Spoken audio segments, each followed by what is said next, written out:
All right. Got my cheat sheet. Are we live? Is this just going now? Live. Across the nation. Oh, boy.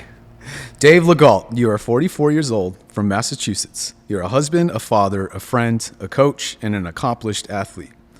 You have competed in everything from triathlons to bodybuilding competitions and always seem to be chasing excellence in everything you do. You've achieved much success in your life, and in 2018, somehow you found yourself moving your family down to Knoxville. You and your wife, Carrie, now own and operate CrossFit Knoxville, Tennessee's longest running CrossFit gym.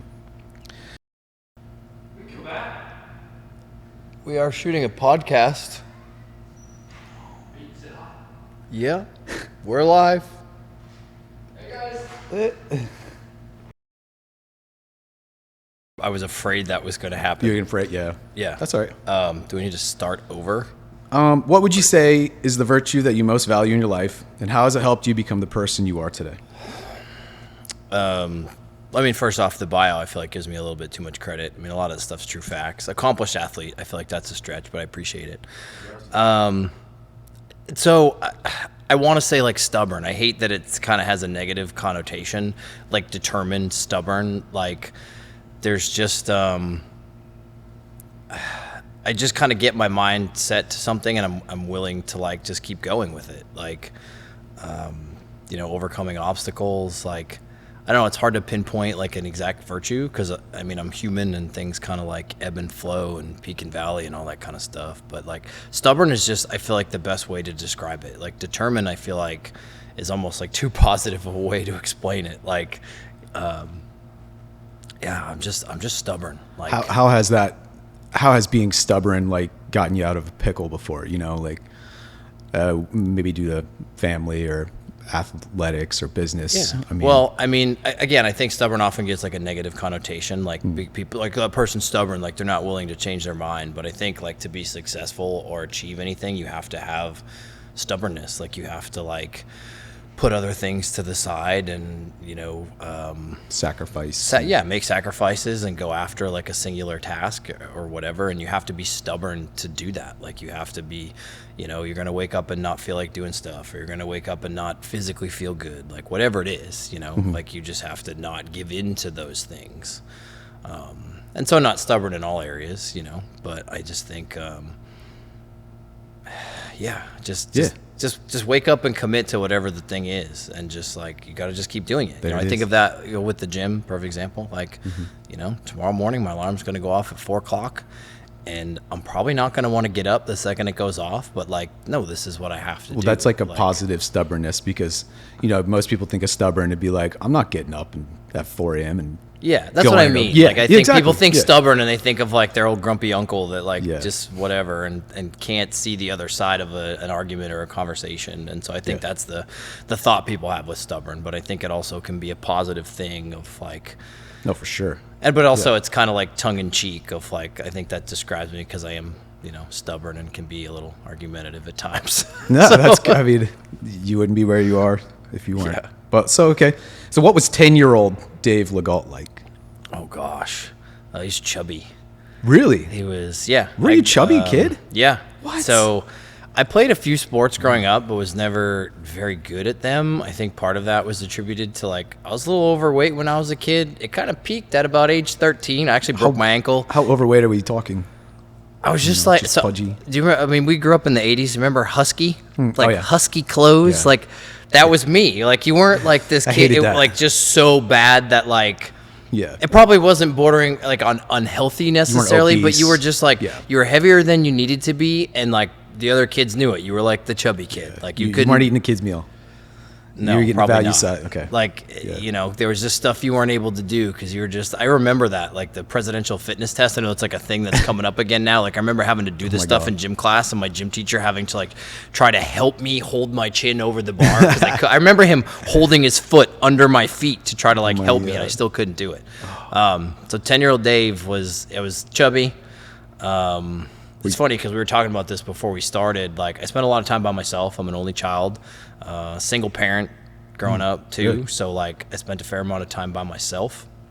So fairly like introspective, good and bad. I know myself very well, all my quirks and flaws, because I just spent a lot of time in my youth, like, by myself. Wow. What kind of sports were you into?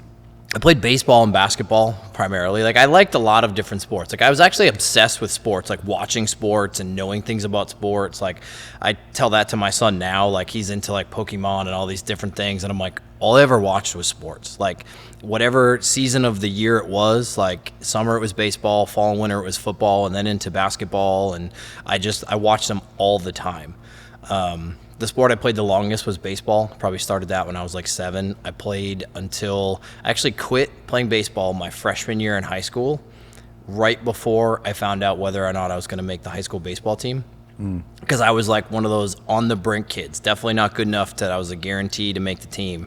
And it was probably about 4 of us that were like, we're taking like 2 of you, and the other 2 are not making the team. And I went through the whole tryout, like beginning of the stuff, and then it was probably about a week left.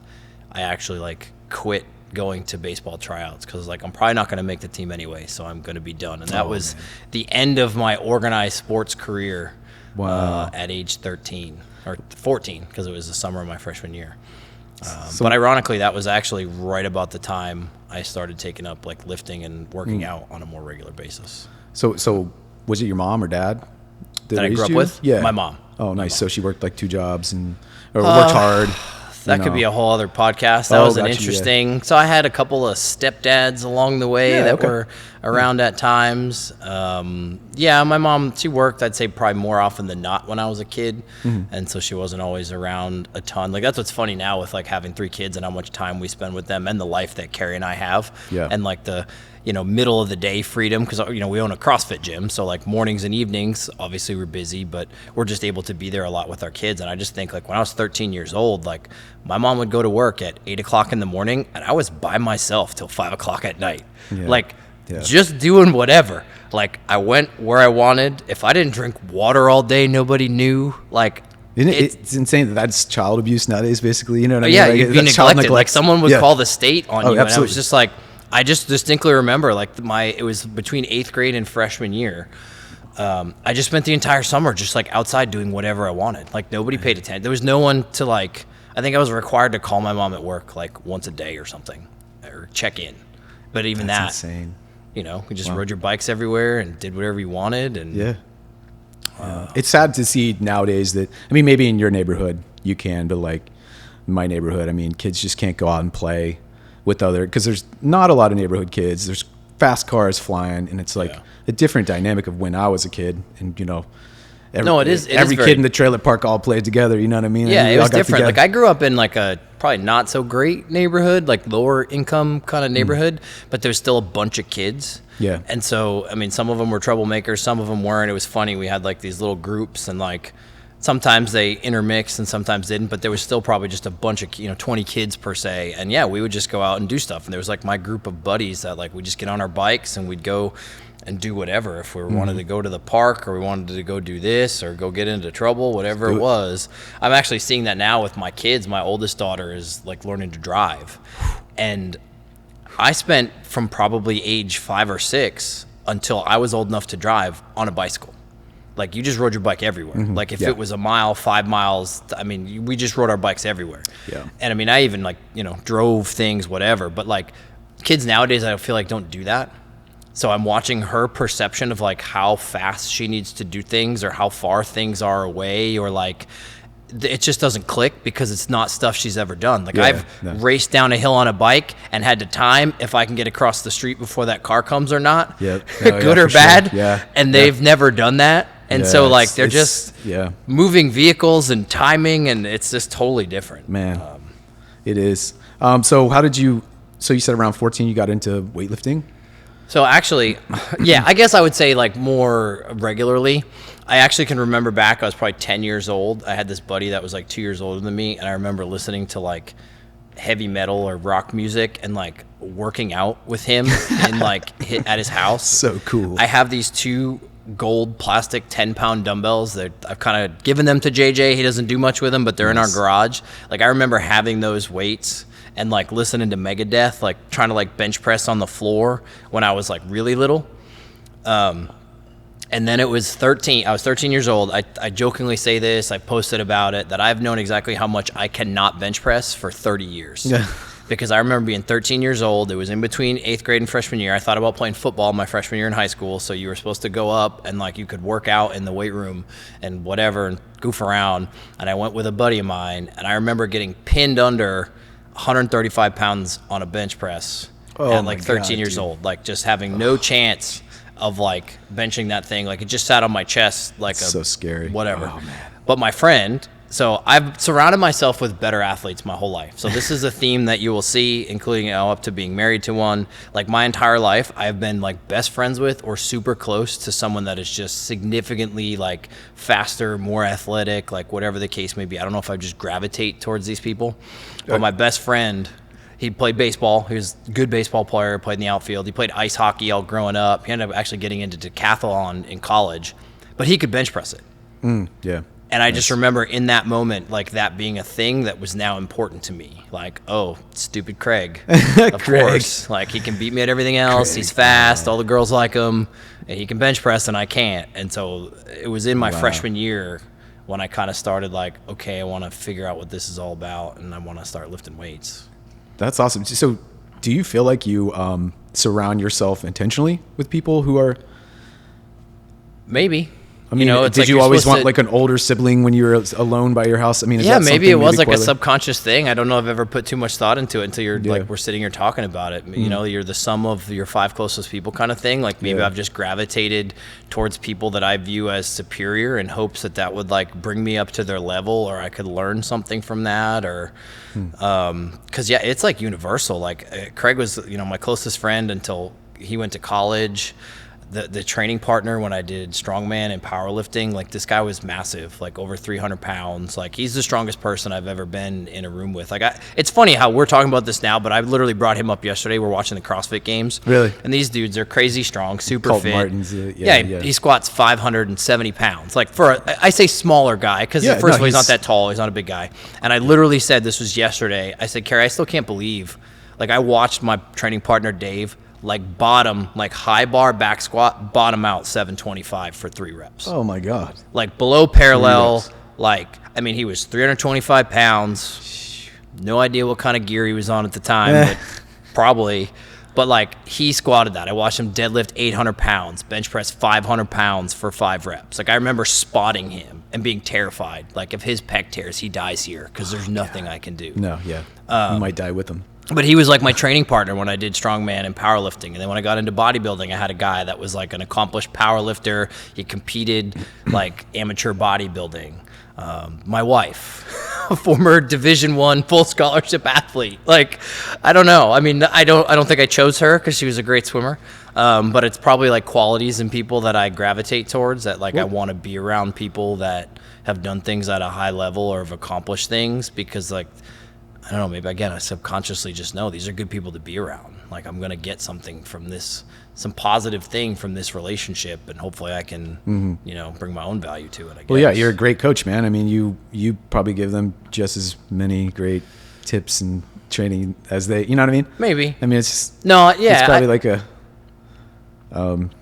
all works together, you know? So now you own CrossFit Knoxville. Yep. What did you do before owning and buying CrossFit Knoxville? So if we're going chronologically, I actually worked for Northwestern Mutual for like a year.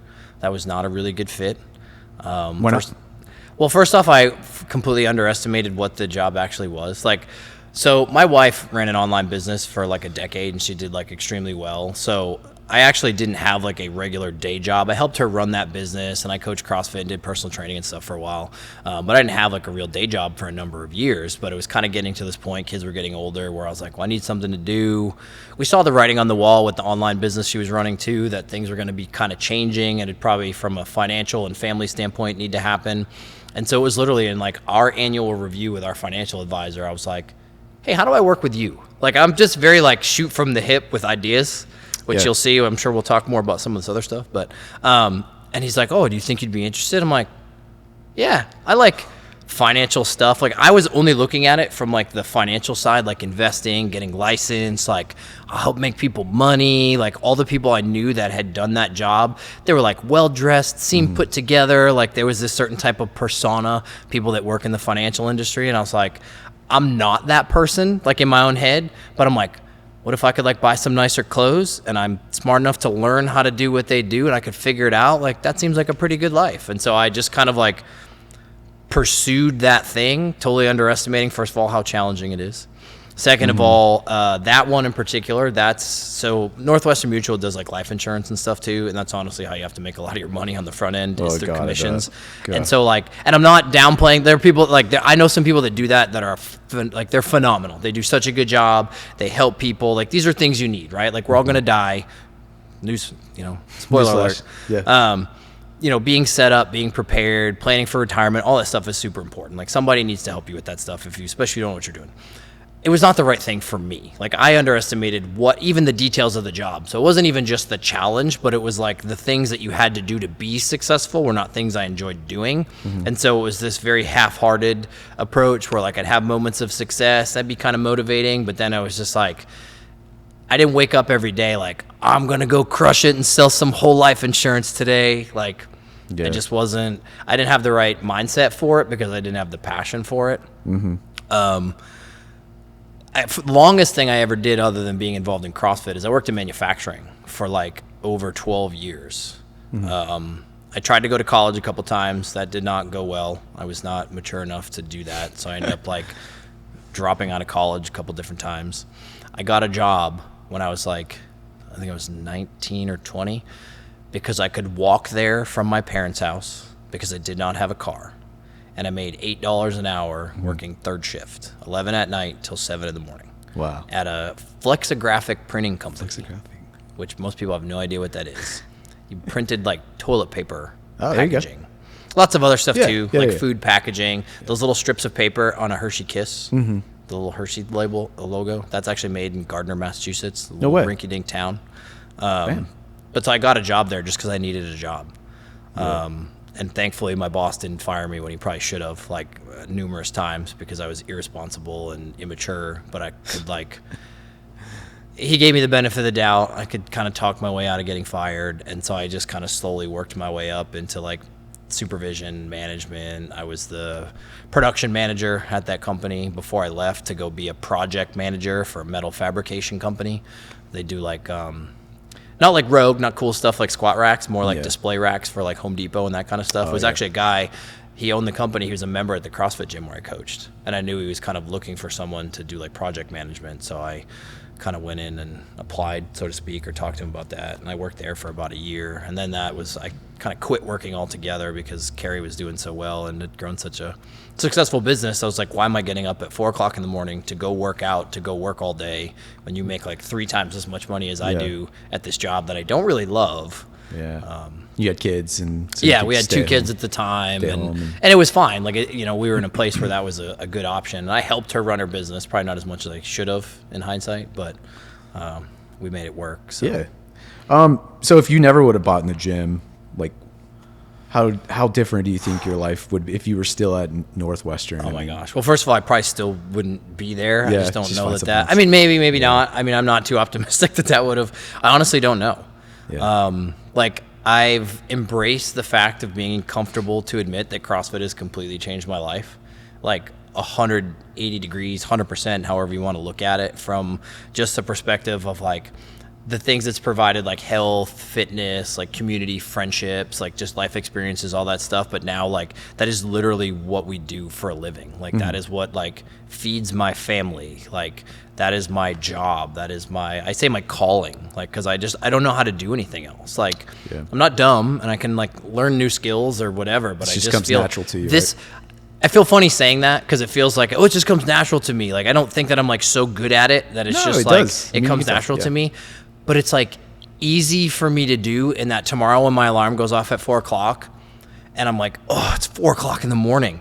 I'm going to think about the people that are going to be in the 5:30 class, and I'm going to be excited about the chance to get to hang out with them. And I know what the workout is, obviously, tomorrow. Yeah. And I'm like, oh, that'll be fun. And I'll work out in between classes, like to get myself motivated to go from 4 a.m. till 2 p.m. when I'll probably leave here tomorrow. And then even after, sit down and have to do some other things, another like, you know, gym business stuff. Like, I don't have to talk myself into that. Mm-hmm. Like, I'm just going to get up and go do it. And that doesn't mean it's easy every day. And I have my moments and I'm grumpy and tell so-and-so to shut up sometimes or whatever. But I don't have to convince myself to like go to work or like, you know, any moment of doubt or dread it's like a moment. It's literally like, well, this is what I get to go do. Being a CrossFit coach and owner is not easy. I would guess. And I've visited a lot of CrossFit gyms where coaches are grumpy all the time. And it's like, you don't have, you know what I mean? Like you can tell that it affects you minimally. So a lot of people probably would love to buy a business. And actually, is that red light still on that camera? Mm-hmm. Okay, good. I'll cut that out. Okay. A lot of people would love to acquire a business, but there's always like the first step. You know, what was the big challenge of taking the first step and asking someone, like initiating conversation to buy someone's business? The whole thing, man, it was a wild experience. Like, so back to the Northwestern Mutual thing, like, even though that was not for me and not a good fit, I am so thankful that I did it. Mm-hmm. Because if it wasn't for that, I wouldn't be sitting here talking to you right now. Mm-hmm. Because the only reason, so this is this long convoluted story, which we can be here for hours if you want. I knew that the owner of this gym existed because one day when we first moved into our neighborhood, I was working out in my garage and in my driveway, and my like 60-something-year-old neighbor came out and was like, hey, do you do CrossFit? And I was like, Paula, how do you know what CrossFit is? And and I quote, Johnny owns CrossFit. And I was like, all of them? Like, and I knew that she was, you know, and so she told me it's like her son's wife's sister's husband. Like, that's how it is in Tennessee, man. But so he owned, you know, 2 CrossFit gyms in Knoxville. I actually talked to him back in 2018 when we first moved here, and he offered me a job coaching, a part-time, you know, whatever, at the other location that we used to own when we first took over. It was like 35 minutes from my house. It was not an amount of money that made me excited to drive 35 minutes to go coach CrossFit. And I was like, hey, I appreciate it, man, but it's probably not a good fit, like, whatever. No, that was 2018. Fast forward 3 years, a guy that I worked with at Northwestern Mutual used to coach here. And we had some conversations, and I guess it kind of ended on not such a great note, and whatever the case may be. That's usually how it ends when people leave CrossFit gyms. It's always dramatic. But he literally sent me a screenshot of a business listing. It was unnamed. It just said 2 CrossFit gyms, Knoxville, Tennessee, gave a price, whatever. And I was like, oh, is that, you know, CrossFit Knoxville? And he's like, yeah, I think it is. And he's like, there's no other, you know, 2 gym, you know, in town. Yeah. And so I'm texting him and I said, so are we buying it? And he's like, no way. Like he'd been with Northwestern for a couple of years. He kind of built a little bit of a business for himself. He's doing well, just not something he was considering. And I was just like, all right, cool. I think I'm gonna. And I immediately took that photo and sent it to my wife. And I was like, so what do you think if we bought 2 CrossFit gyms? Oh God. And she was just like, I honestly almost want to say the only response was okay. Oh, really? Like it wasn't like I'm trying to remember if there was any like question crazy. Or anything. Yeah. No, it wasn't even like. But I'm thinking if it was that a literal just okay was the text response. Like it was literal. Like there was no hesitation.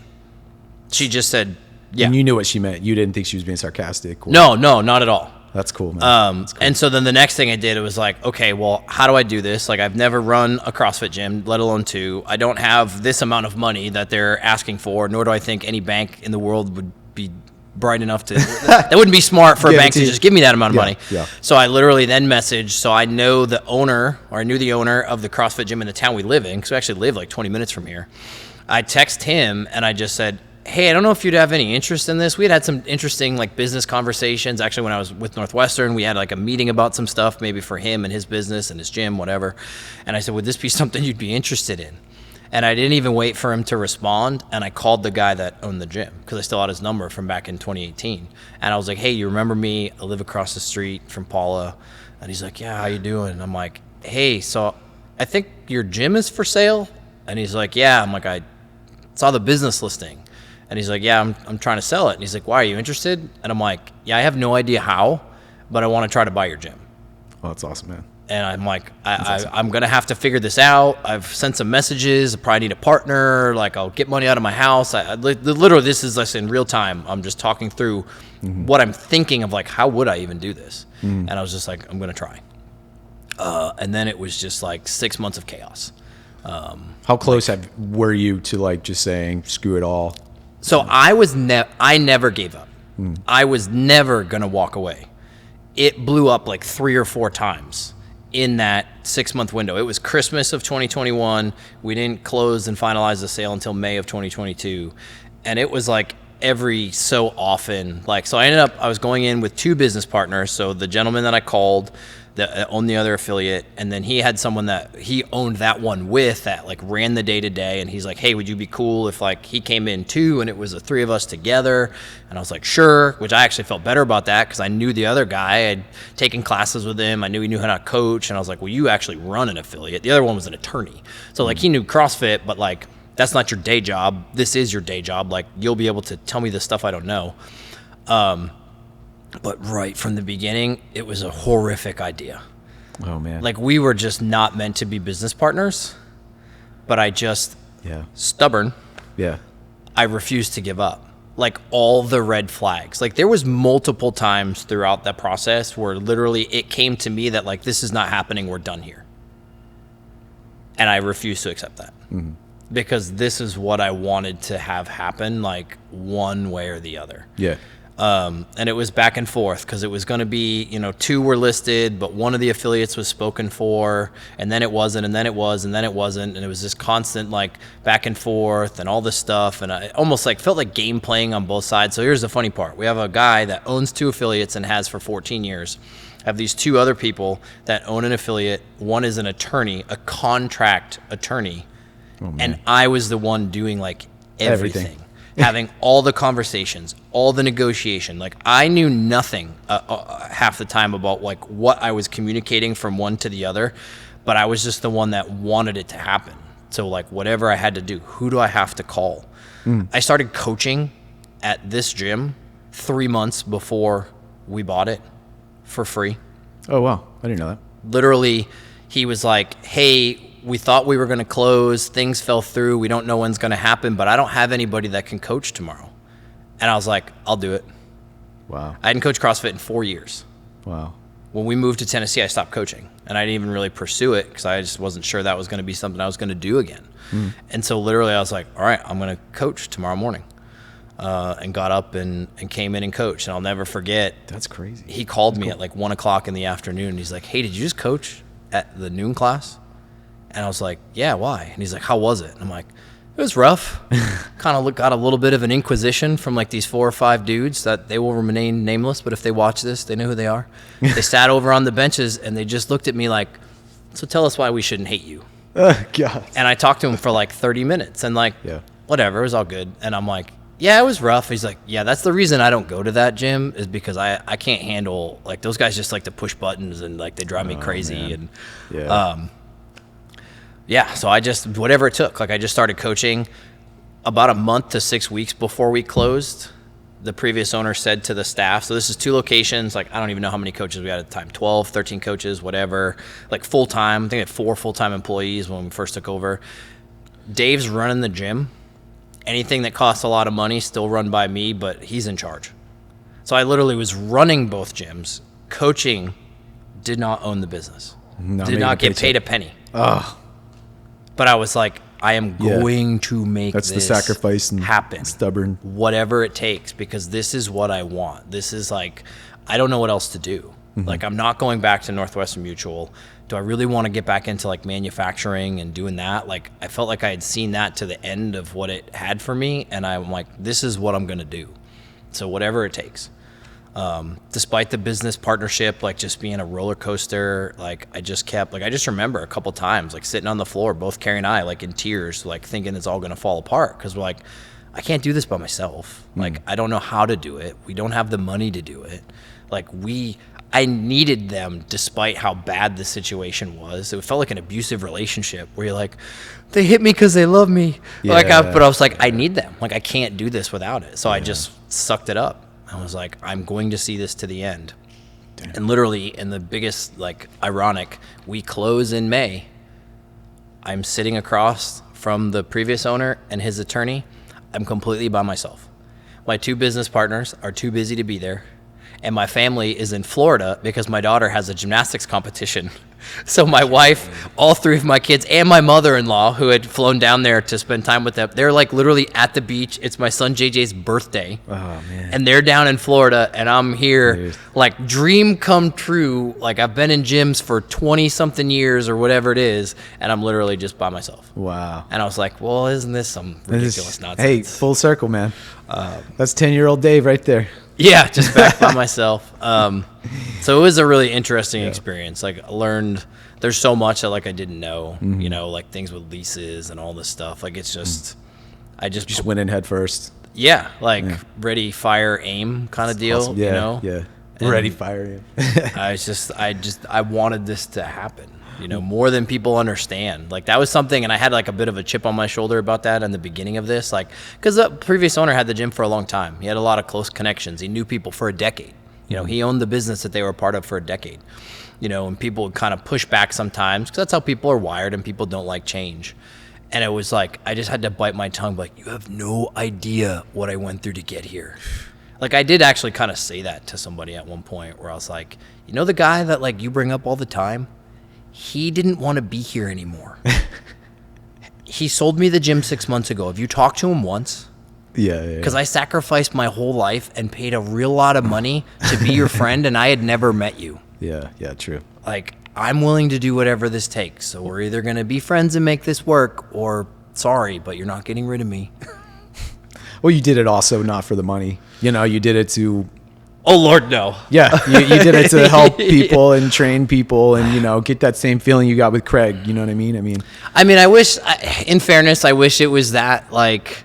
what's the word I'm kind of looking for? Like, benevolent, you know, like, you don't do it for the money, but like you want it to be successful. Yeah, you know, this is an interesting business. I had this conversation with my daughter the other day, right? You live in an area, like, say you're the only person that like mows lawns. Well, so-and-so is a jerk, but they're the only option I've got. Like, we only do well if we're doing right by the people that are here. Like, we have to do a good job. We have to help them on their health and fitness journey. We have to provide value for them. Mm-hmm. So it's not completely without, you know, it's not completely selfless. Like, it's a job. Like, you need to run a business. You need to support your family. But that's definitely not, I don't think too many people, not now, maybe 10 years ago, people were like, I'm going to start a CrossFit gym because I want to make money. Yeah. Now that's not exactly any business, right? Like, most businesses, you don't start and the first thing is like, I'm doing this because I'm gonna, you know, you do it for a passion for one reason or another. Mm-hmm. And if you do it well, then that's a byproduct. You can, you know, be financially stable hopefully. Yeah. What does it take to be a great coach? You have to care. Like, you just have to care. You know, you made the comment about like dropping in places and seeing people like they're, you know, grumpy or whatever. And we're very fortunate. You know, a couple of the coaches that are here with us were here when we took over. We've brought a couple other in since we've taken over, and they're just really good people. Like, you have to care. You have to want to be here. You have to have a passion for what this is. Like, you have to want to help people. You have to want it to be something that you want for yourself. Like, that's what we're so fortunate. Like, you know, the group of coaches that we have, like, they just want to be here. I mean, we got interrupted starting this podcast on a Sunday afternoon because one of the coaches wants to come in with his girlfriend, who's also a member, and come work out because they love fitness. They love CrossFit. They love being in the community. When we go hiking, when we play pickleball, when we do, you know, whatever it is outside the gym, like, the coaches are there. Like, Saturday morning class. That's, to me, that's like this thing that I put a lot of value in. Is in an average Saturday morning, every coach we have is here. And I coach every Saturday morning.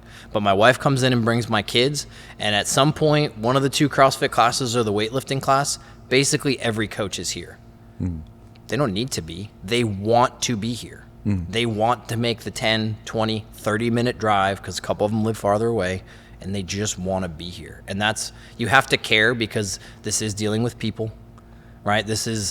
We work with athletes, but it's not a sport, like a team sport thing where like, hey, I need you to do this, and they say no, and you put them on the bench. I say, hey, I need you to do this, and they say no. Oh, okay. Like, I either have to talk them into why it's a good idea or accept they're not going to do it because they're paying customers. Yeah.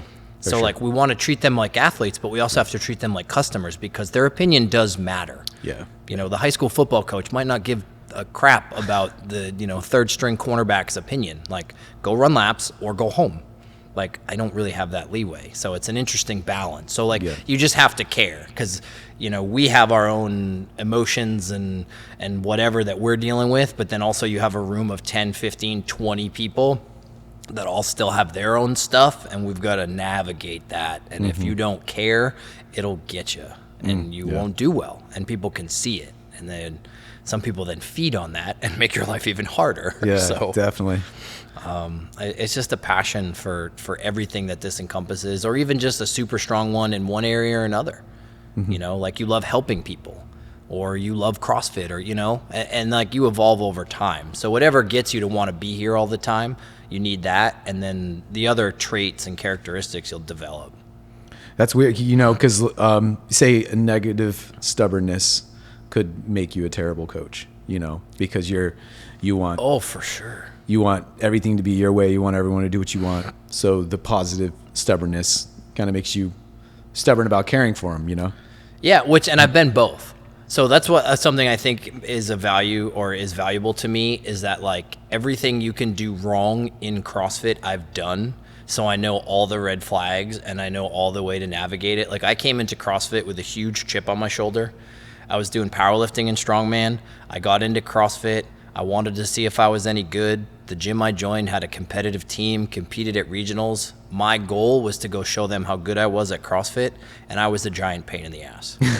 Like, ego got in the way, wasn't super duper coachable all the time. Like, I did a lot of the things that now someone comes in new, I'm like, oh, this is that type of person, so this is how I need to navigate that. And like, I can only imagine what it was like when I first started coaching. Like I think of just the evolution of the last 12 years of me coaching, and I'm like, how did I teach that movement when I first started? Like that would be wild to watch now. But I've also adopted, and I use this phrase often, and I think it's applicable in a lot of places, is that like, I'd rather be happy than be right. Because sometimes people would rather be right than be happy, and they're so dug in. And that like, I think there's to a degree a place for that, because if you're right, you're right. You don't want people to get hurt, no matter what you're doing, right? But at the same time, like my being correct can't always override and supersede someone else's happiness, because that's a good way to alienate people. It's a good way to go through. I try to do that same thing like with being married. Right, I'm stealing this from like Alex Hormozy, who probably stole it from someone else. But like, the goal of marriage isn't to win marriage; it's to stay married. So like, I'd rather be happy than be right. Like, do I need to prove my point so aggressively that like my wife goes to bed mad at me, or do I just accept that like we're good here? I'd rather we go to sleep happy. And the same thing, business, right? The goal is to stay in business, not win business. Like it's a long-term thing. So like despite what some people might say, I'd rather be happy than be right. But I think there's a place for both, because you still have to like be in charge and make good decisions, because that's partly what people are paying for, is to have me make decisions for them so they don't have to. So yeah, definitely. So what has been your hardest test in fitness or physically? You've done a wide range. Gosh, so I think. This will sound funny when I first say it. Consistency in like a singular path. Like that's why I think I've gravitated so much towards CrossFit, and I'll say that I'm a phenomenal exerciser, but I'm not a great athlete. Like being an athlete is a ton of what I would consider monotonous repetition. Like my whole family is swimmers. My wife swam her whole life, swam in college. All three of my kids are swimmers. They're going to swim. They're going to get up tomorrow and they're going to go swim, and then they're going to get up the next day and they're going to go swim. Kids that play tennis, they're going to swing a tennis racket, and the next day they're going to go swing a tennis racket. And it might change a little bit from day to day as to what they're doing, obviously, but it's still the same thing. And I have a hard time like staying on the same. I like doing something every day. I like being active every day. I'm probably a better human being every day that I'm active, as opposed to days I'm not. But I don't do well at like, I'm going to snatch 4 times a week until I'm really good at it. Some people like that. Some people are wired that way, more like a linear. I'm more abstract, I guess. I don't know if that's an accurate way to describe it. So like, it's funny, it's just taken me a longer time to get better at certain things, because now it's like I've just had, which I guess that's the nature of CrossFit anyways, is I've just had this accumulation of exposure to certain things that I've gotten incrementally better, where some people like maybe hyper focus a little bit and they get really good at weightlifting, or they get really good at this. Like, I don't do well on this straight path of like, we're just doing, if you're a weightlifter, you're going to snatch and clean and jerk or some variation of it every day, 5 to 7 days a week, sometimes twice. Like, my head would explode. Yeah. I've tried. Yeah. I've trained with literally some of the best weightlifters in the world. And after about 3 days in a row, I'm like, I don't want to do this anymore. I don't care that you went to the Olympics. This is boring. Yeah. Like, no, I've sat in those rooms, you know, and it's just not my thing. Yeah, it's fun to watch, but I'm like, man, absolutely, I just don't it's think I amazing could- to me. Like, I love watching. I was watching tennis last night with my son, just like pro tennis, because it was just crazy. They're drilling the ball on a serve 120 miles an hour. I love to watch any kind of like physical thing done at the top level, because I just think it's amazing, because I know what they put into it. But I struggle to be wired to like, I'm just going to get so good at running that I can win this running race. Like, no, I want to be pretty good at running and pretty good at this other stuff. You know, I want to be able to wake up any day of the week and do, I always say I know just enough of anything to get myself in trouble. Whether it's CrossFit, jiu-jitsu, endurance stuff, like, I'm just good enough to get myself hurt doing any endeavor. But not high level in any of it. Yeah, no, absolutely. I feel like that too. Jack of all trades sort of thing. So how hard are triathlons? Like what is that training? Well, it's like it depends. So this is also my nuance. This is the answer I give for everything. So back to the being stubborn. I used to be very dogmatic. Like when I learned about paleo, that's the only way to do this. When I learned about this thing, it was the only way to do that. Now I'm like, it depends. Fitness, nutrition, whatever it is, there's caveats to everything. It depends. How long of a triathlon are you doing? How seriously are you taking it? How prepared are you for it when it comes up? So, ready, fire, aim. I did an Ironman for my first race in 2015. My wife had done a couple triathlons. She wanted to do an Ironman. She coaxed me into it, which was basically just her asking, and I said yes. So we volunteered 1 year, signed up for the race. I didn't own a bike, didn't know how to swim. Did an Ironman. Wildly undertrained. Read a couple books about how you can do CrossFit and you can train less than a traditional endurance athlete and you can do an Ironman. No. To a degree, yes. Yeah. All on, no. Yeah. I survived. I finished an Ironman. I never got the tattoo, still to this day, because I was a little disappointed in how it went. I was never going to quit. Like from the moment I started, the hardest part was to get to the starting line. I was terrified of the swim because you're swimming 2.4 miles and I'm not a good swimmer. God. Once I like convinced myself to start the race, quitting was never an option. I just putted through the water. I cruised on the bike. I took off running. I remember seeing my wife coming out of the transition. She's like, how do you feel? I'm like, totally fine. I'm like, I have not been working hard at all today because like I can't. I'm not good enough at any of this stuff to try hard. I'll die if I try to. Like I'll fall apart. Yeah. And so I just started running and I ran way too fast and blew up and I walked most of the second half of the marathon and just laughed. I was just like, this is ridiculous. Like I'm not going to quit. I'll make the time cap. Probably not by much, but I remember at the 5K mark, they're like, you guys only have 5K left, like, good job. And I literally laughed out loud. And this other guy that's, like, limping along with me, he's like, why is that funny? I'm like, dude, I'm in pretty good shape. Like, on a good day, I'd run that in 20 minutes. This is going to take me an hour. Like, we're walking the last 5K of this. Oh, my God. You want to do, like, a local, shorter triathlon if you're actually going to, like, put time in to swim. And, I mean, It's like anything. You want to just sign up and go do it. I'm all for people signing up and just doing stuff and don't have this expectation of like getting first place, winning. Yeah. You know, I think that's something that comes, it's funny, like CrossFit I think does that to people because we like do the open and we do these workouts with the best in the world. And you might have this thing that you're really good at and you're like, oh man, I'm only like a minute behind so-and-so at the games on this kind of workout. Cause like it's two things you're phenomenal at. Yeah. It's something they're maybe not great at or whatever the case may be. But then we start putting that into other things. And I've had this conversation with CrossFitters that start to dabble in other things. I'm like, hey, you signed up to do the Knoxville Marathon. Like winning should not, like, no. Mm-hmm. Like yeah. You're going to run. Like, you're not going to do it in 2.5 hours. You're not going to be on the podium. Like, your goal is to survive, minimize the walking. Mm-hmm. So it's a blessing and a curse. Like, we put ourselves, like, in the arena. Love the quote, obviously. Yeah. But we sometimes put these unrealistic expectations. If you were like, hey, I want to do a triathlon in October, I'd be like, dude, go do it. Sign up. Like, can you swim at all? If not, I have someone that can help you coach. You're just going to go slow in the swim. You need to survive it and then just have fun with it. And who cares how you finish? Yeah, for sure. Know? It's an endurance thing. It's paced. Yeah. It's slower. Especially if you're a CrossFitter. You're not used to doing stuff that slow. You're going to go do a race that's going to take you an hour, 2 hours, 15 hours in my case. Dude, like, that's still awesome. I could have talked like I'm talking to you through most of that race because I was not fit enough to try hard because I wouldn't have survived. So it's all relative. Are there any like challenges in training for triathlon that a lot of people wouldn't think about? You know what I mean? Is there something when you were finished, you were like, oh man, I should have done this? It's just the time. Yeah. Again, depending on the race, like I did an Ironman. So it's 140 miles. You swim 2.4 miles, you bike 112, and then you run 26.2.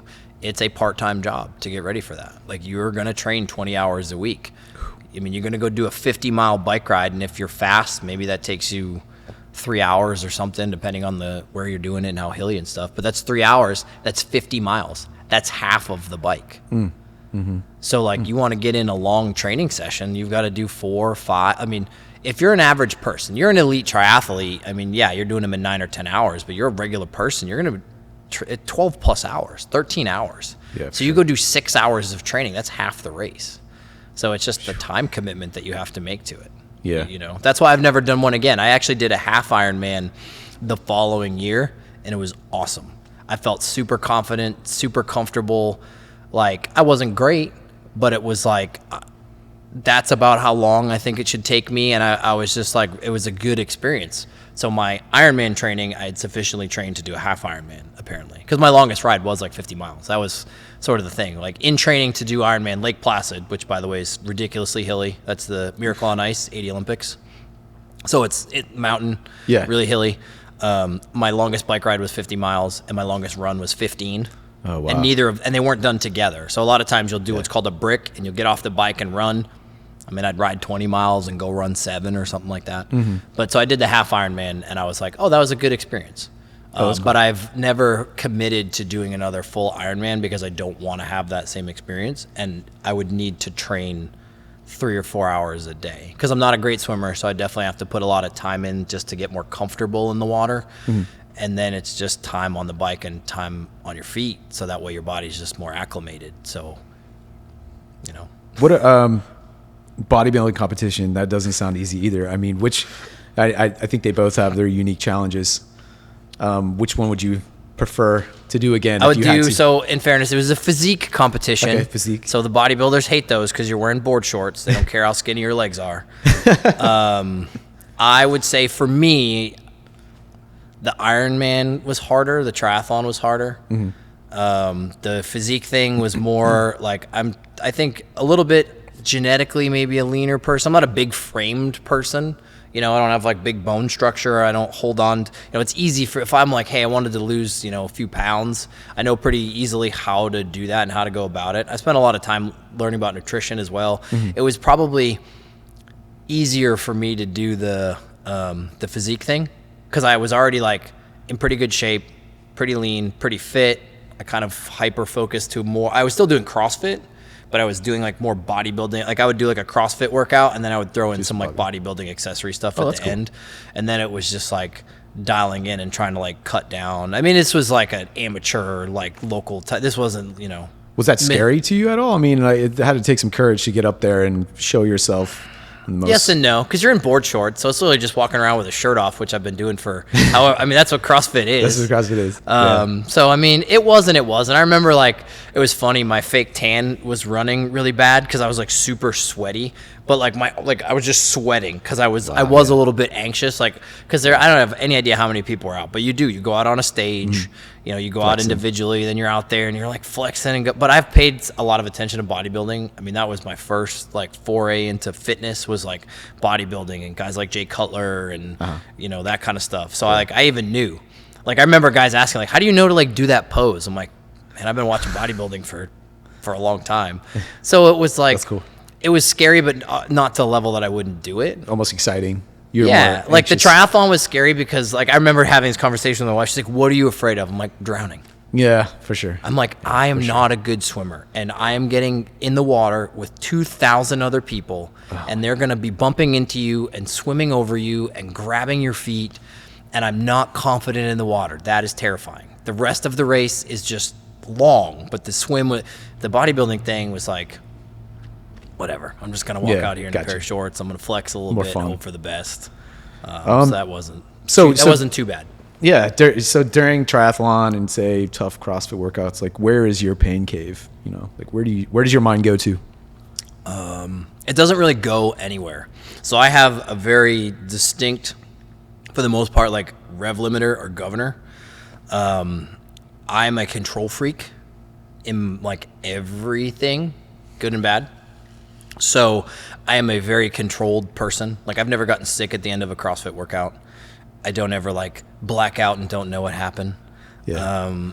I am in control of the workout more often than not. I'm not saying never, which I'll also say probably to a degree limited my fitness. You know, like if you're not willing to go to a certain place, then that's where you fail at the margins of your experience. That's a quote from Greg Glassman, founder of CrossFit, and that's kind of the premise of CrossFit. Whatever you don't know how to do or you're afraid to do, that's what you're going to not be any good at. My very, very top end fitness probably lacks a little to what it could because there's just a certain place that I'm not super comfortable going. I probably did years ago, but now I'm also like older and I'm like, I don't want to do that again. So like I'm a very methodical, that's sort of what I'm like known with like coaches and athletes in the gym. Like because some people are just like they go for broke and they just send it, and which that's great, but that can be limiting too because if you blow up in your workout or you approach it wrong. So like I'm very strategic. Like I'm like, well, it's this many reps and that should take this many seconds, but it's this long of a workout. So, you know, I could do the reps in 30 seconds, but I'm going to do it in 35. But then at the 40-second mark, I'll be able to pick up the next thing. Like my goal in most workouts is to minimize stopping. Like I want to move as much as I can throughout the workout. I mean, obviously, unless there's a very distinct, like if a workout starts with 50 muscle ups, like obviously that is not how I'm not doing that. But like, how do I do it? So maybe I'm going to do like a single, say it's a bar muscle up. Maybe I'm going to do like single reps and just not stop. And someone else still might be done those faster than me, but my heart rate is way lower when I'm done. And now I'm like a regular guy, like middle-aged CrossFit guy. I'm not saying like games athlete or high-level competitor. I'm saying I do workouts in a very strategic way that like there's almost never a point where I can't do something again because I just prefer it that way. I prefer to be in control of the workout. I don't like that nauseous, I'm going to throw up and I have no idea what's going on. Yeah. That's just not how I'm wired. So, and it sometimes serves me well. It's very it comes up in the open sometimes. I beat people in the open that are fitter than me because I'm like, I paced it better. Yeah. So, it's like a methodical chess match sort of thing. For sure. I mean, honestly, I'm stealing that a little bit. Rich Froning, shout out, Rich. I remember watching him do workouts. Like he was never winning the CrossFit Games on the first day more often than not. It was just like this. Yeah. I'm not going to crack. And when you have 5 days of competing, it's like... You turn it on when it's appropriate. The first 3 minutes of a workout might not be when you want to try to win something. Same thing with anything else. Yeah. You're going to go run a 5K. The first 3 minutes is probably not the most important, I guess. Yeah. So if you were stranded on an island and you had one piece of gym equipment, what would that be? I don't know. I'm like looking around the gym right now thinking about it. Like the first thing I wanted to say was a barbell, but if there's no plates with it, I mean, it's Well, somewhat- you can have I guess, would it be barbell and some plates? I'd say probably that because Yeah, it's the most versatile. Like you can do the most things with it because like, I mean, you can still run. Like that doesn't require equipment. I mean, you can do burpees, you can do other things, but like the only way you're going to be able to get any kind of resistance from it, like a bike or a rower, like those are nice, but they're limited in their scope of what they can accomplish. So I'd probably say, which is funny because I'm not the barbell guy, that's for sure. I'm not the weightlifter or whatever, but like you can accomplish the most with it because you put lightweight on there and move fast. You put heavyweight on there and get strong. So. What are your 3 favorite movements, or do you think they're most beneficial? Most beneficial. Stealing this from someone too, squat clean thruster. That's a pretty nasty full body type thing. A cluster. That's pretty good. Things that I like the most. I like body weight stuff. Obviously, I'm not a huge guy. I like doing body weight movements like handstand push-ups, ring dips, pull-ups. I've actually gravitated a lot more towards strict things. It's funny. Like now that I've gotten older, I do like more strict stuff, like the kipping and all the other stuff that helps you move faster. But like for just joint health and whatever, I'm like, I don't care. I'll just do strict pull-ups and I'll go slower, or I'll break the workout out differently or something like that. That's interesting. I really gravitated towards those, and I see the carryover with doing a lot of that stuff into other things. I've just actually gotten better at certain things because I just control my body better. That's what something gymnastics can really help do. It's just awareness of your body and how to control it better. Yeah. So you're chiseled like a Greek god. I mean, That's a stretch, but that thank doesn't all come from working out. You have a great diet. Where do most people go wrong in dieting? Consistency. I say this all the time, and sometimes I feel like this drives my wife crazy. Like I don't think of myself, and I'm not special in any way. Meaning like, and not that I'm even like at a high level at anything, but like how fit I am or how lean I might be, there's not any special thing to it. It's just I do it all the time, 7 days a week. And that doesn't even mean I'm super strict. Like people, it's like, how do you eat? I eat relatively whatever I want, but what I want isn't necessarily bad. I eat relatively clean, whole foods. Doesn't mean I'm afraid to eat pizza or have cookies occasionally. That stuff's really limited. Like I don't eat a lot of like junk food. I'm just consistent. Like I don't eat more calories than my body probably needs for any extended period of time. There might be a day or two where maybe that happens. I don't really track stuff a ton anymore. I did for a really long time, back before all the apps and all the stuff. Like my wife used to make fun of me. It was notebooks, pencil and paper, and Really? I just wrote stuff down. I probably knew how many grams of protein I ate for 5 years. And so now I just intuitively kind of know. I have a rough idea. And so I'm not super militant about it, but I just know basically what I want to eat and what I'm going to eat in a day is going to be pretty consistent. I'll veer off occasionally as I see fit, or if I just want to. It's just consistent. You just have to do it for an extended period of time. Like, unfortunately, culture, social media, like everything is a quick fix. And it's like, I was 13 first time I got stuck under a barbell.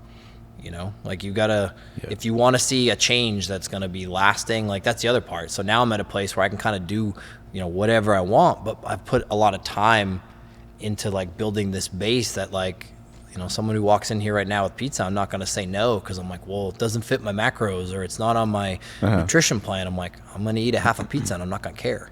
Yeah. Cause I have more margin for error kind of thing. Do you ever find yourself like wanting to binge on sugary foods, like, times in your life? And I mean, and if you do, like, how do you make that sacrifice, So yes and no. Like, it doesn't happen a lot. I mean, it's kind of how we're wired in a way. Like, when I'm overly tired, overly stressed, maybe I didn't, eat enough throughout the day or even dehydrated. Like, there are times like at night where I'm like, I just kind of feel like I want to eat something, and it's like I'm not even necessarily hungry. Like, those moments still happen for me, like but we don't typically have a lot of like junk in our house anyways. Maybe I'll have like a peanut butter chocolate chip Larabar, and then like have a couple of spoonfuls of peanut butter and then go to bed. Yeah. I mean, that's the extent of it. Like there's not a significant like.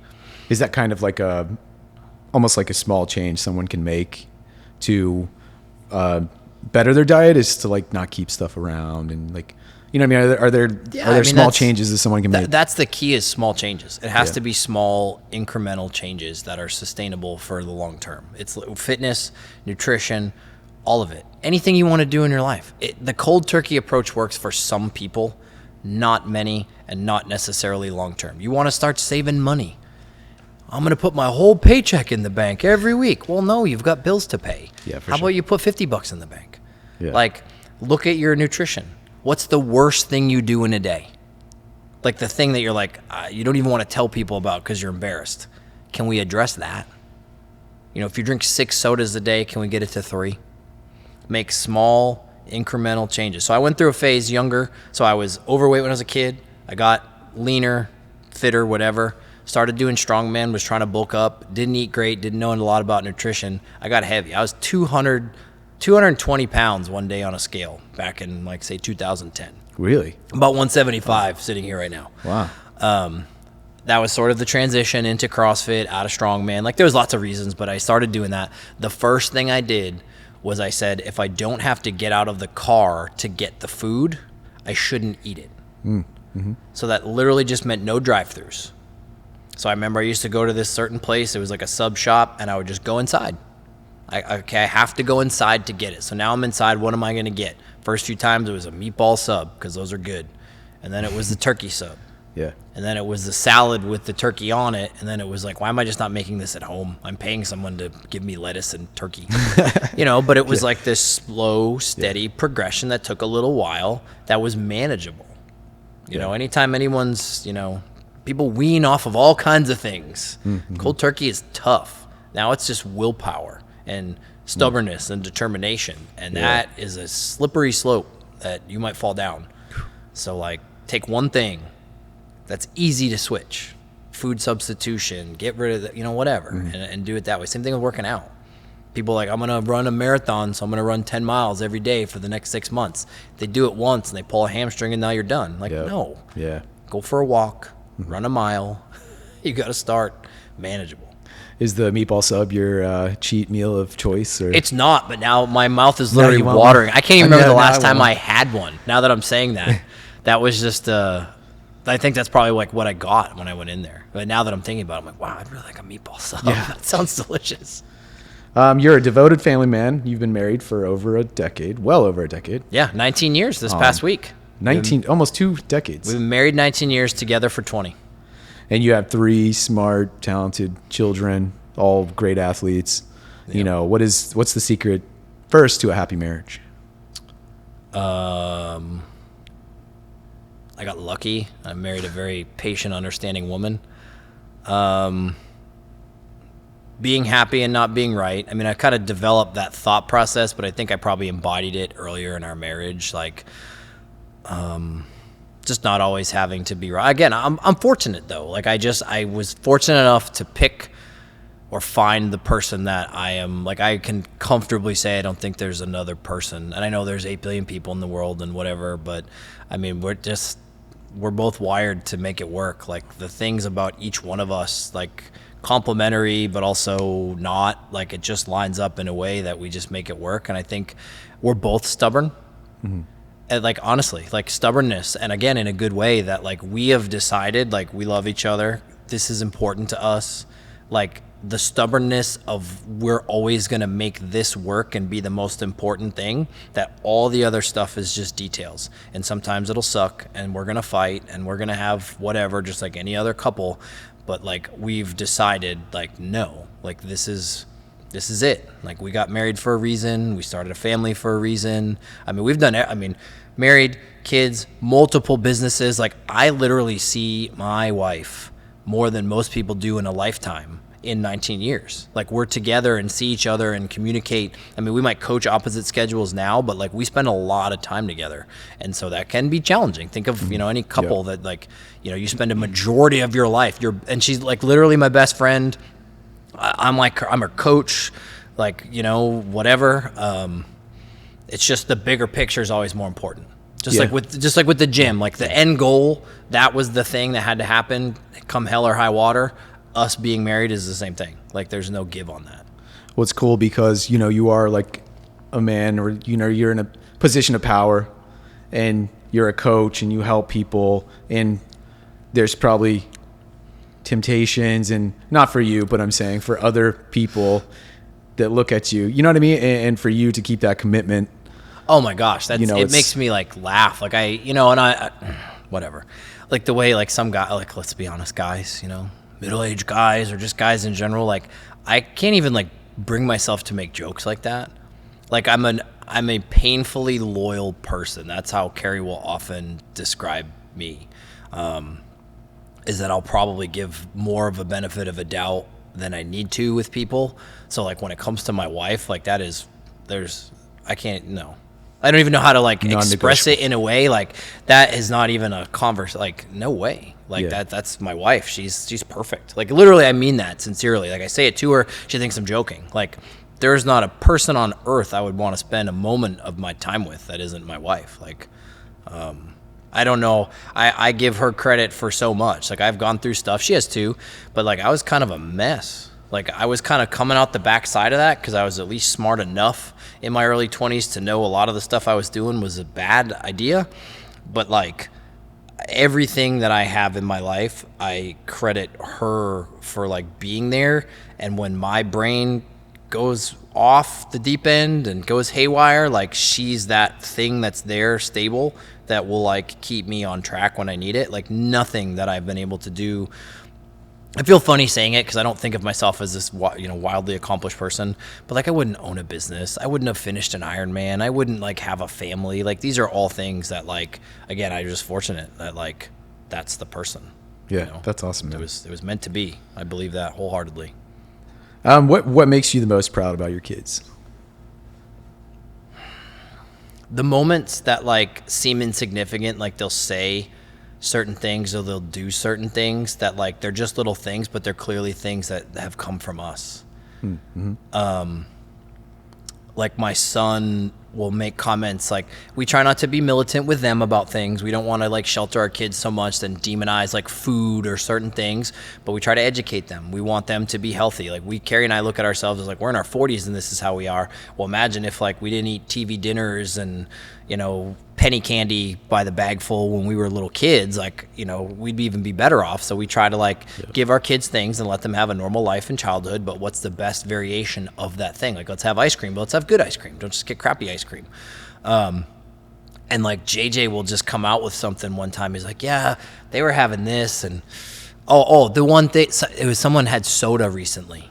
They like went somewhere. Carrie went to like visit, and she knows about this. So I'm not like, I don't know if she'd watch this anyways, but like she had like soda and JJ was like appalled. Oh, really? Like we'll drink Zevia, you know, like naturally sweetened, whatever. Yeah. Like our kids have never had like a Coke. Oh, wow. Never.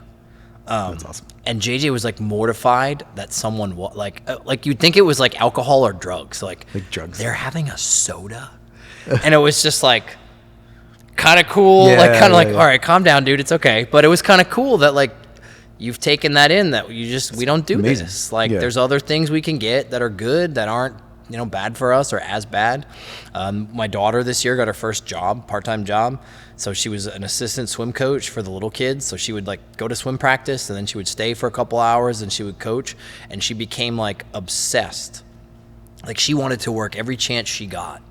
And she was like so proud when she would get her paycheck and she set up her bank account. Like it became this thing. And I was just like, wow, like this is awesome at 15 years old that you're so motivated to like work and save money. And then she bought herself a bunch of like stuff that she wanted for school. Like she wanted certain types of clothes or certain things. And she's like, I'm just going to, and you know, she'd check with my wife, but she was like buying herself stuff online with her own debit card.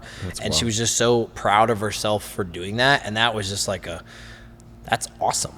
Like that's something that like, you know, because we try not to be wasteful. Obviously, we're not like extraordinarily wealthy, anyways. But like, I try not to waste money. Like, I don't get coffee out places because I usually don't like it anyway. So I'm gonna pay $7 for a coffee that's not that good. You know, like I don't do that kind of stuff. And it's not because I'm like being cheap or I don't, but it's just like it's not worth it to me. Like this thing, the value of it isn't there.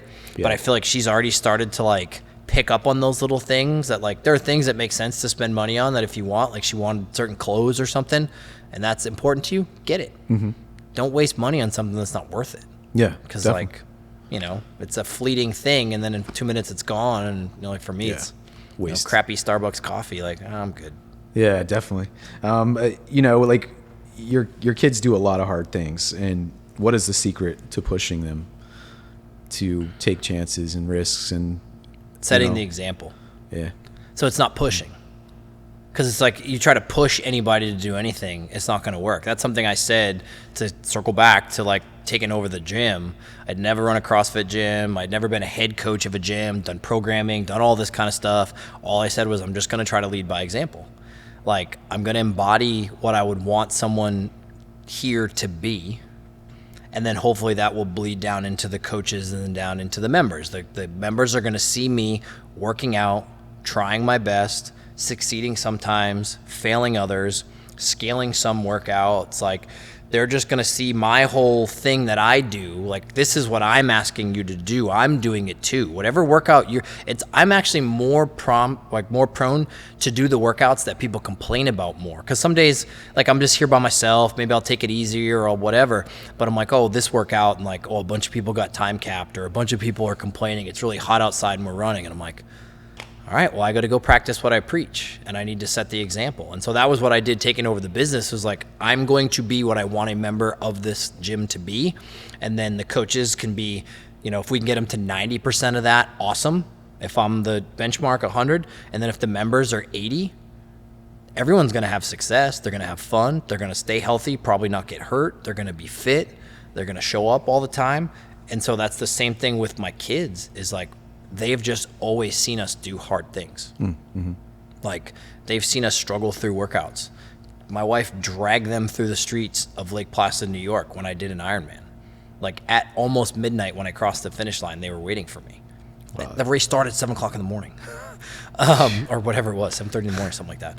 They've always just seen us struggle and like persevere and overcome. And I'm very like whatever with it. I just, you know what I mean? Because again, I'm in control still. But so we just try to set that example of like, this just is what it is. Like you just got to work hard, whether it's school, whether it's athletics, it can be friendships and relationships. If it's important to you, you just have to put in the work. I think the consistency of both of you doing it too is huge, you know? And we have a different mindset about it too, which is good. Like my wife did the singular thing. She swam from age 8 through college at a high level. Like she knows what it's like to get in a cold pool at 5:00 in the morning every day, whether she wanted to or not, you know? So like we have a different approach to how we accomplish different things in our life. So they kind of like, we've both had the same, like, I don't want to say end result, but like the same things, but we've come at it from slightly different ways. So they're like, I think it'd be beneficial because they're like, well, mom did it this way, dad kind of does it this way, but like they both just still do it. Yeah, true. You know, yeah, like definitely. They don't make excuses for the most part. They just, you know, oh, it's hot outside. I'm going to go do 100 burpee pull-ups in the garage, JJ. You don't have to do them. Just come watch. Yeah. Like stuff like that. Yeah. Something simple like that. Like, hey, buddy, I'm going to go out in the garage. I'm going to work out for like just watch me. 15 minutes at most. That's all it's going to take me to like warm up, get this done. You want to come hang out? And they'd be like, do I have to work out? I'm like, no, just come watch. 95 degrees outside. I went in the garage and did 100 burpee pull-ups. Just slow, just whatever. But he just sat out there. He just watched me. Really? And he was just like, my dad just does weird things, but like he doesn't care that he's hot or that it's hard. Like he just does it. Just does it. That's awesome, man. I've never done that. You know, I've never thought about just not making my own son work out, but like, hey, just come hang out with me, you know? It's just hard to, I mean, you hear that all the time, the kids that like their parents push them into stuff. And I honestly, yeah, sometimes it can work, but like, is there resentment? Is there, you know, cause my wife, like she grew up in a different time. Her swim coach was, you know, awesome. not that my daughters now aren't, but it was a harder, Yeah. people were just harder, right? Coaches were able to be mean 20, 30 years ago. Yeah, so yeah. like, that's something that when my kids will sometimes complain, like practice was so hard, she's like, we had to do 100 100s on 10 whatever. And like, just like what she did was harder. And I could see my kids like, oh, here we go, Mom. Uphill both ways in the snow. Yeah, right. And so we Barefoot. we know that. Like, we need to, like, there's a time to push. And I'm not saying we get it always right, but there's a time to push because, like, you need to overcome something. Like, you know what I mean? Like, we need to be the parent or we need to be the coach of their life. But I think more setting the example is kind of how we approach it and for the best. That's great. I like that. There's this like jacked Catholic priest named Father Mike, and he does CrossFit. Huge guy. He used to be an actor, and now he's a priest. But I listen to his sermons in the morning, and yesterday's he said, you have to learn how to lose. And I just want to ask you, like, what is the importance of learning how to lose, expecting to win, and the balance in between? Well, I mean, loss is, basically inevitable. There's a few people in the universe that maybe almost never do, but like we're all going to go through it. So you need to learn how to deal with it and grow from it and have something positive and productive, like, what is it? Like, you win or you learn. Isn't that like a quote? Like, loss is inevitable, but don't just make it about the loss. Like, why did you lose? Did you lose, say it's a physical or whatever, it's sport, like, did you lose because that person just tried harder? And you see the gaps in what you're doing, like you are not putting in, I go through that with my kids. They'll talk about like such and such. You see the time this girl went at that swim meet, like all that girl does is swim. She swims twice a day. She works with the strength coach. Her sole purpose as a 15-year-old girl right now is to swim, and probably at a collegiate and maybe an Olympic level, who knows?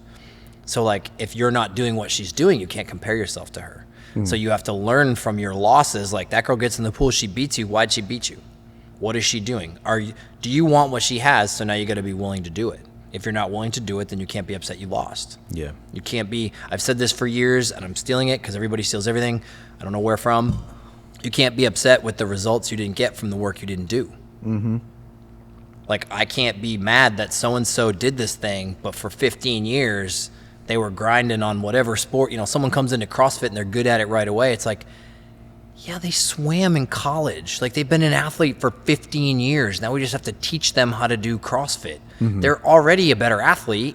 Like, they put their time in just because they didn't do it. They're coachable. Yeah. They work hard. They understand the habits of. Absolutely. So like, it's, you don't want to expect to lose, but understand. It's like when you ask someone a question. I keep like referring back to conversations I have with my kids, but I'm like, they asked me something and I said no, and they like look at me appalled. They said, you have to remember, when you ask someone a question, no is one of the two options.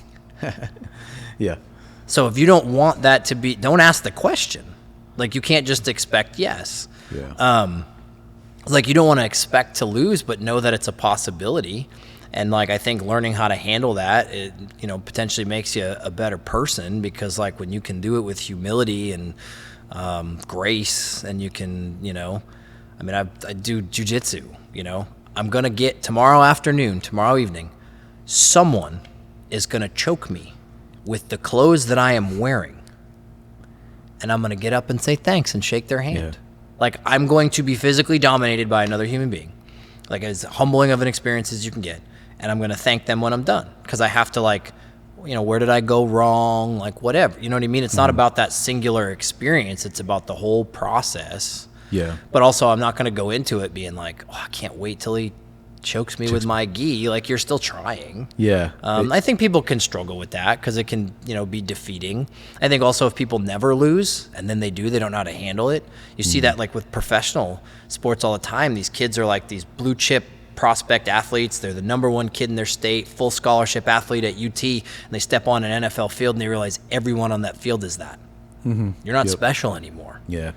And then these guys that were drafted number one are a bust, because maybe they never put in the work because they never had to, because they were so physically gifted. They were so naturally talented or better than everybody else that now when the playing field's leveled and everyone now has to step it up, they don't know how to do it, or they don't know how to handle getting humbled like that.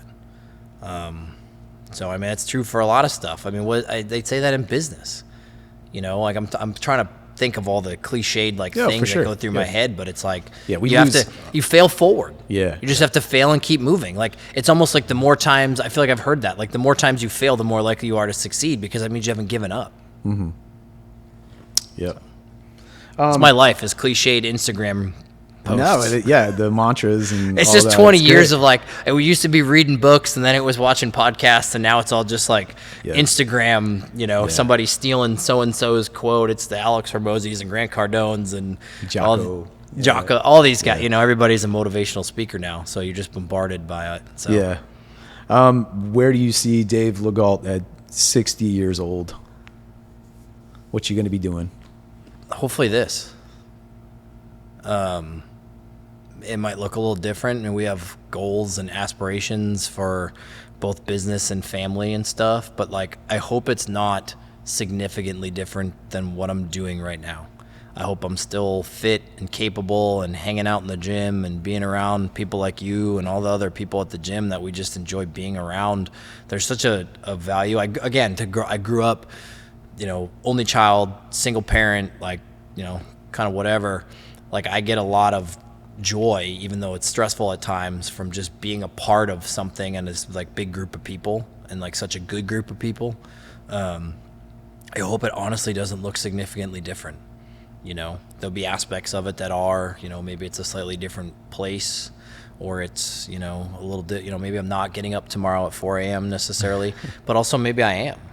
Yeah. Like, I hope that, you know, 15, 16 years from now, I'm still like, you know what? I want to coach burpees tomorrow. Yeah, because it's still fun. Mm-hmm. I mean, I'm this far into it, and I still find it fun.